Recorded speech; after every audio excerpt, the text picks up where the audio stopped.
యేసుక్రీస్తు నామములో బెతస్తా విడుదల పరిచయాల తరపున మీకు ప్రేమపూర్వకమైన వందనాలు. ఇది నా వాక్య ధ్యానము.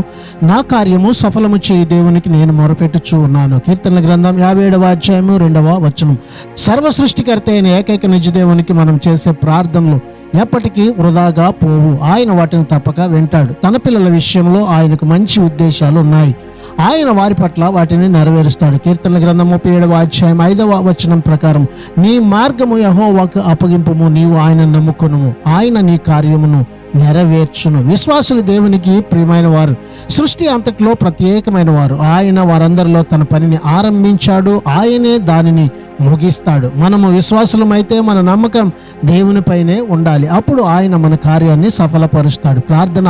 మా ప్రియ పరిశుద్ధుడా యేసయ్య, మరొక నూతన దినాన్ని మాకు ఇచ్చినందుకు నీకు వందనాలు, స్తోత్రాలు చెల్లిస్తూ మేము నీకు మొరపెట్టుచూ ఉన్నాము. నీవు మాకు సమీపంగా ఉన్న దేవుడవై మా కార్యములు అన్నిటిని కూడా సఫలపరచమని, ఈ బిడ్డల యొక్క హృదయ వాంఛలను మీరు తీర్చమని యేసు నామములో ప్రార్థిస్తున్నాము తండ్రి. ఆమేన్.